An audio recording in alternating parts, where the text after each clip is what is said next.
저는 33이고 내년에 학교 들어가는 딸을 두고 있는 평범한 아이 엄마입니다. 저희 남편에게는 여동생이 하나 있는데 우연의 일치로 신우의 딸 역시 저희 애랑 동갑이에요. 신우가 저보다 한 살이 많아서 그런지 신혼 초부터 자꾸 언니 대접받으려 하고 걸핏하면 신경 거슬리게 하더니 이번에 제대로 선을 넘어버렸습니다. 저는 지금 강남구에서 살고 있어요.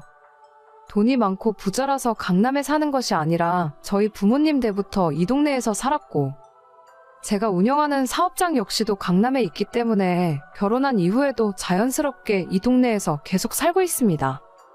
남들은 아이 교육 때문에 강남으로 많이 이사 온다고 하지만 저는 아직 애가 어려서 그런 건 잘 모르겠고 아직은 그 흔한 영어학원, 영어 유치원조차 보내지 않고 있어요. 아이는 내년에 집 근처 일반 초등학교에 입학시킬 예정입니다. 반면에 저희 신우는 자기 남편이 직업 군인이라 지방을 돌며 살고 있어요. 어디라고 지역은 이야기 안 하겠는데 전방이고 인구도 얼마 없는 시골이나 마찬가지입니다. 제가 서울 부심을 부리는 건 아니지만 태어나서 처음 들어보는 지역이었어요. 신우는 작년까지만 해도 자기 사는 동네가 얼마나 살기 좋고 주변 자연환경이 좋다며 자랑을 하더라고요. 그러면서 동시에 우리 애가 콘크리트 시멘트에 둘러싸여서 불쌍하다 하더라고요. 어릴 때는 자연을 벗삼아서 들판도 뛰어다니고 그렇게 살아야 아토피도 안 생기고 건강하다는데 저는 우리 딸 아픈 곳 없이 건강하게 키웠다고 생각합니다. 하지만 아무리 제가 뭐라고 이야기해도 들은 척 안 하고 자기 할 말만 하더라고요. 내가 생각해봤는데 그 집에 채린이가 너무 불쌍한 거 있지? 아무래도 서울에서 살면 맨날 학원만 뺑뺑 돌아다니고 어릴 때 제대로 놀지도 못하고 클 거 아니야? 전혀 아니에요. 얼마 전까지 저희는 학원 하나도 안 보내다가 자기가 피아노 배우고 싶다 해서 딱 그거 하나 다니고 있어요. 어차피 유치원 끝나면 바로 친정엄마 집에서 놀기만 하는걸요. 에이, 거기서 제대로 놀기나 하겠어? 흙도 없고 나무도 없고 물놀이도 마음껏 못하잖아. 아파트촌에서 노는 게 애한테 좋을 리가 없지. 요즘은 집 앞에 공원 잘 되어 있고 아파트 놀이터도 정말 좋아요. 그리고 주말에는 한 번씩 호텔 수영장 데리고 가니까 괜찮아요. 아 참, 저번 봤을 때 윤지가 놀이공원 가고 싶다 하던데 언제 한번 윤지랑 같이 서울 올라오세요. 윤지 데리고 놀이공원도 한번 가고 오빠랑 다 같이 맛있는 것도 먹게요. 아니야, 됐어. 나는 서울만 가면 머리가 아프더라고. 특히 강남은 더해. 시끄럽고 차도 많이 다니고 운전하기도 힘들어서 싫어. 그냥 자기가 채린이 데리고 한번 내려와. 우리 동네 완전 조용하고 애들 뛰어놀기 딱이야. 네, 알겠어요. 다음에 남편 쉬는 날에 맞춰서 같이 내려갈게요. 그때 봬요. 이런 식으로 한마디도 지지 않더라고요. 저는 시골에서 아이를 키우는 것도 나름대로의 장점이 있다고 생각하고 서울에서 아이를 키우는 것도 분명히 단점이 있다고 생각하고 있어요. 제가 직접 시골 생활을 오래 경험해본 것은 아니지만 자연에서 뛰어놀면서 자유롭게 크는 아이들을 보면 가끔은 저런 것도 나쁘지 않겠다 싶었습니다. 하지만 우리 부부의 삶의 터전이 지금 여기에 있고 굳이 저희가 시골로 내려가서 살 이유가 하나도 없기 때문에 신은혜와 저희들의 사는 방식의 차이일 뿐이라고 생각했었죠. 남편도 처음부터 자기 동생 성격이 어렸을 때부터 이상하니까 말 길게 섞지 말라고 제게 경고한 적이 있었어요.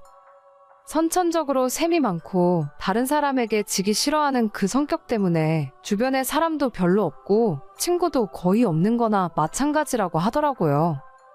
그동안 신우가 무턱대고 도시 생활보다 자기가 더 행복하게 산다고 말할 때마다 살짝 속이 상했지만 별말 없이 넘어갔는데 최근 들어서 너무 말도 안 되는 이야기를 하는 겁니다. 내가 가만히 생각해봤는데 아무래도 채린이는 시골에서 좀 살아봐야 해. 어떤 다큐멘터리를 봤는데 도시에서 태어나 자란 애들은 면역력도 부족하고 감수성도 없다 하더라고. 아니에요. 지난 겨울에도 감기 한 번 걸린 적 없이 건강하게 잘 놀았는걸요. 걱정해 주시는 건 고마운데 저희도 나름대로 신경 써서 키우고 있어요. 조금 있으면 아이들 방학이잖아. 채린이를 우리 집에서 몇 달 지내게 하는 건 어떨까? 네, 저희 딸을 거기로 보내라고요? 글쎄요, 그럴 필요까진 없을 것 같은데. 왜? 채린이도 시골에서 한 번쯤 살아보는 것도 괜찮다니까? 어차피 이제 내년에 학교 들어가면 이럴 기회도 없어. 여기 겨울 되면 눈이 얼마나 많이 오는 줄 알아? 이번 겨울 석 달 정도 여기에서 지내면서 마음껏 뛰어놀고 봄에 다시 올라가면 좋지 않겠어? 이런 추억도 서울 강남 바닥에서는 평생 돈 주고도 못 산다니까? 글쎄요, 채린이가 그런 걸 좋아할지 모르겠는데. 나중에 남편이랑 상의를 한번 해보고 말씀드릴게요. 상의는 무슨 상의야? 우리 오빠는 내가 저번부터 이야기했더니 애들은 원래 시골에서 커야 한다고 말했었어. 우리 남매가 원래 시골 출신이잖아. 걱정하지 말고 내려보내. 내가 잘 봐줄 테니까. 아무리 그래도 석 달씩 내려보내는 건 좀. 너무 애를 품속에서 키우는 것도 잘못이야. 나랑 우리 오빠는 어릴 때 방학만 되면 할머니 집에 가 있었다니까. 애들도 부모 품을 떠나봐야 부모의 소중함을 알지. 우리 채린이도 걱정이긴 한데, 형님이 두 아이들을 방학 내내 봐주시면 힘드시지 않을까요? 방학 때는 한 명도 돌보기 힘들잖아요. 2명? 그게 무슨 소리야? 채린이랑 윤지 2명이요. 아, 내가 중요한 말을 깜빡했구나? 뭔가 오해하고 있는 것 같은데? 채린이가 우리 집에 와서 살고 윤지가 그 집에 가서 지낸다는 소리였어. 방학 때 학원 좀 보내려고 하는데 알다시피 여긴 학원이 없잖아.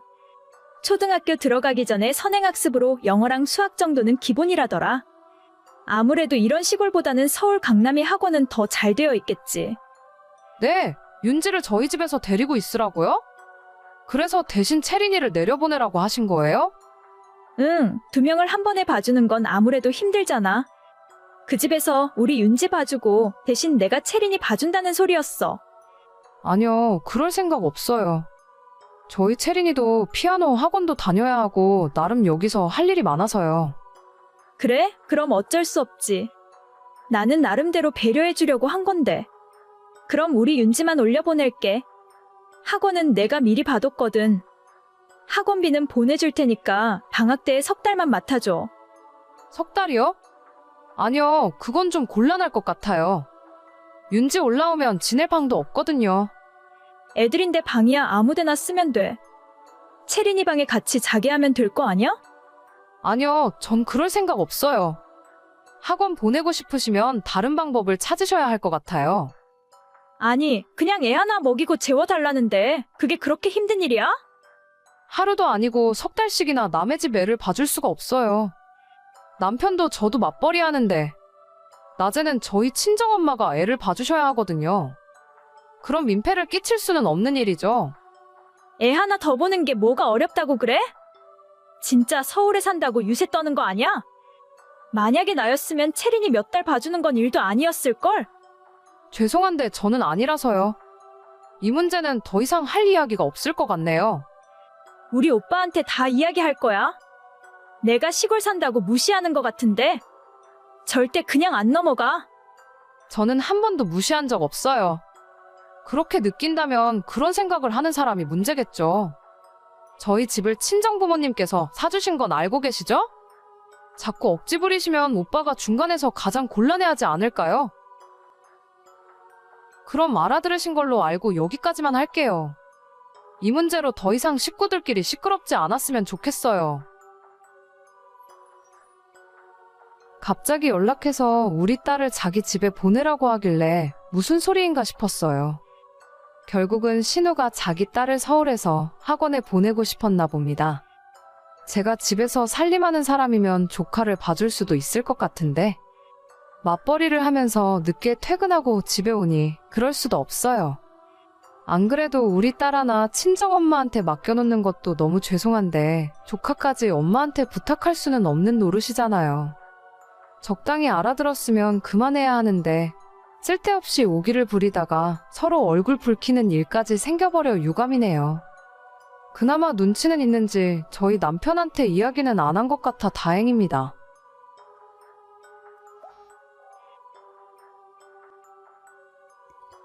은정아, 김치 새로 담궈놨어.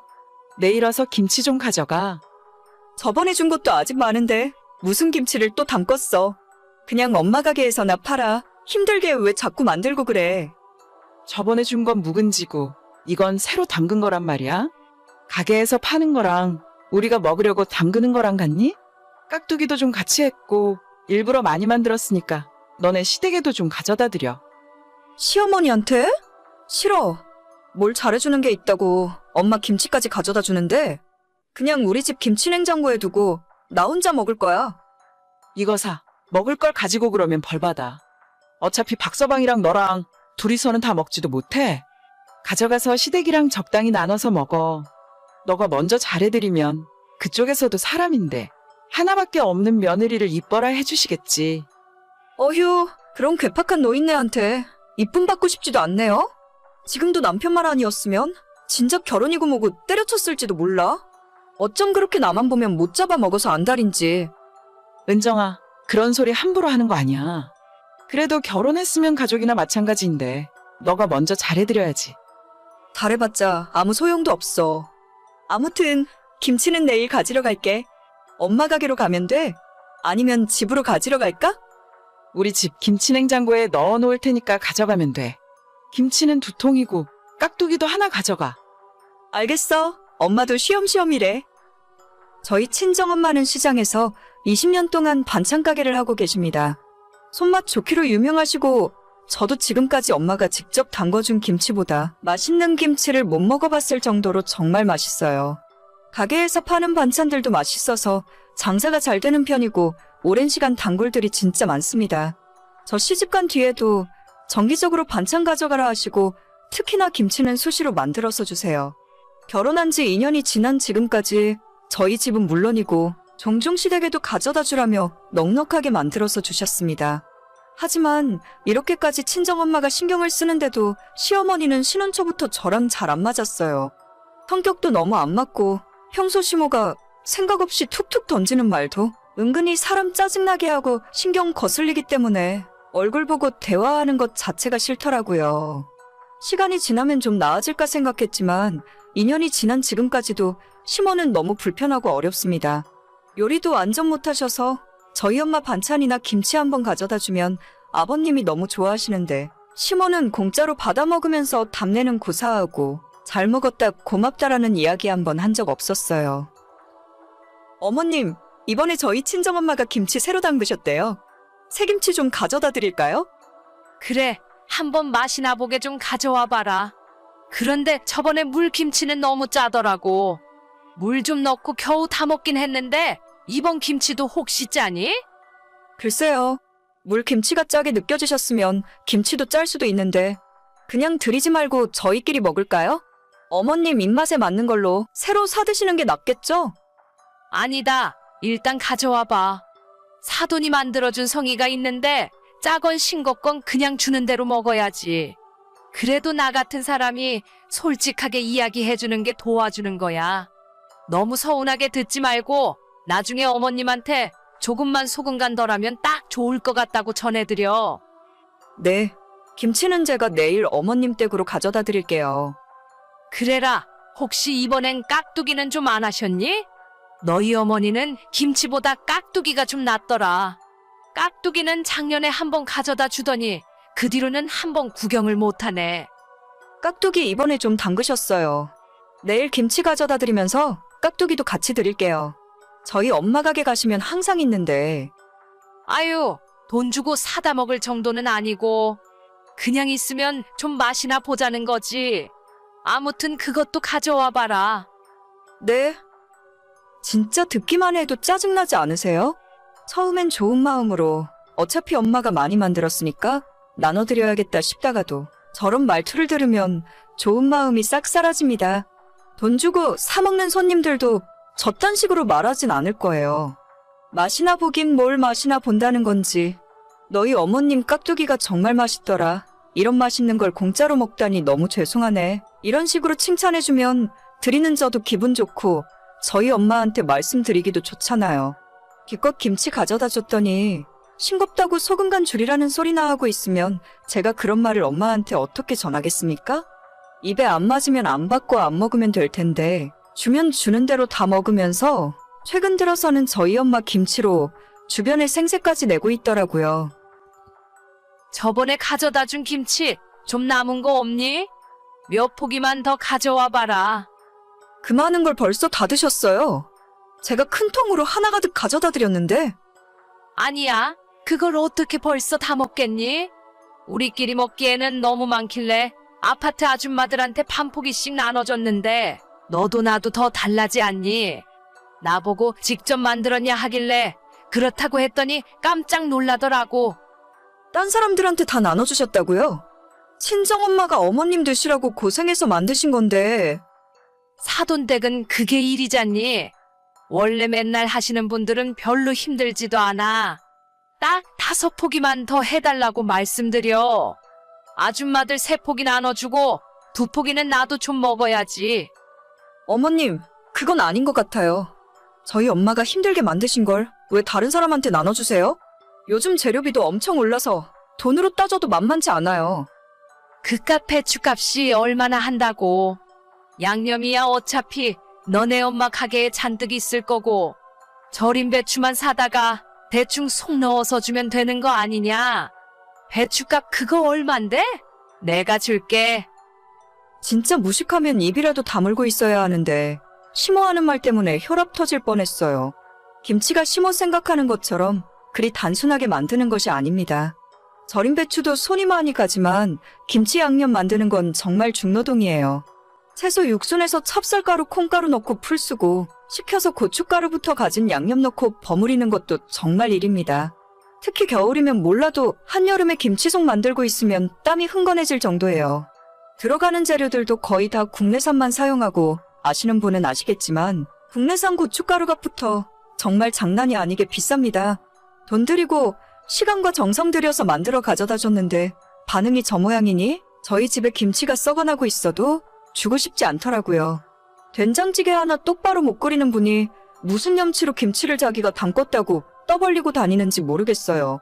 그러면서 왜 공짜로 나눠주겠다고 떠들고 다니는지 생각할수록 더 열받아요. 친정엄마도 아무리 장사하는 입장이라지만 주변에 친한 분들에게도 많이 베푸시거든요.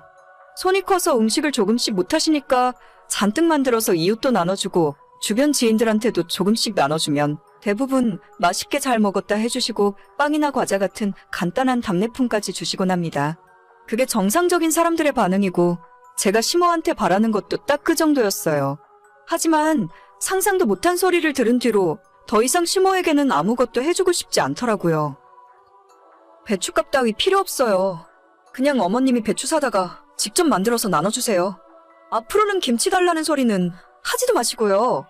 친정엄마가 저 먹이고 식구들 먹이려고 만드신 건데 얼굴도 모르는 사람들한테 나눠주셨다니 정말 실망이에요. 원래 김치하면 이웃들끼리 나눠 먹고 그러는 거야. 뭘 그렇게 빡빡하게 굴고 그래? 그렇게 이웃 챙기고 싶으면 어머님이 직접 만들어서 챙기시라고요. 왜 저희 엄마가 만들어서 어머님이 생색을 내세요? 이미 다 주겠다고 이야기해놨는데 그럼 나보고 어쩌라고. 그럴 거면 처음부터 주지를 말던가. 다 얘기해놨는데 이제 와서 이러니까 나도 헷갈리고 기분이 좀 그러네. 앞으로는 헷갈리시는 일 없게 다신 안 드릴 거예요. 엄마가 가게에서 돈 받고 파는 것보다 훨씬 정성 들여 만들었는데 진짜 서운한 걸 넘어서 너무 황당하고 슬퍼요. 김치는 이제 못 드릴 것 같아요. 뭔 김치 하나 때문에 슬프기까지 해? 알았다. 나도 치사해서 더는 이야기 안 한다.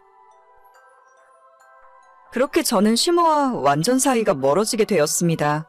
친정엄마 속상할까봐 직접 이야기는 안 했지만 앞으로 엄마가 주시는 모든 반찬들은 시댁엔 가져다 주지 않을 겁니다. 심호는 입이 방정이라서 말을 하면 할수록 스스로 점수를 깎아먹는 것 같아요. 저랑 그렇게 한바탕하고 며칠 뒤에 시장에 있는 저희 엄마 반찬 가게에 조용히 나타나서 김치 몇 포기를 사갔다 하더라고요. 주변에 떠벌려 놓은 게 있으니 주긴 줘야 하니까 결국 본인 돈 주고 사서 선물해 줬나 봅니다. 왜 저렇게 멍청한 짓을 자처하는지 가만히 있었으면 저희 친정엄마가 계속 챙겨줬을 텐데 스스로 굴러들어온 복을 걷어차버리네요. 저는 이번 기회로 다신 심호에게 호의를 베푸는 일도 없을 거고 잘 지내려고 노력도 하지 않을 거예요. 정말 사람한테 이렇게까지 실망한 적도 처음입니다. 오늘의 사연은 여기까지입니다. 구독과 좋아요, 알림 설정은 많은 힘이 됩니다. 다들 행복하시고 좋은 하루 되세요.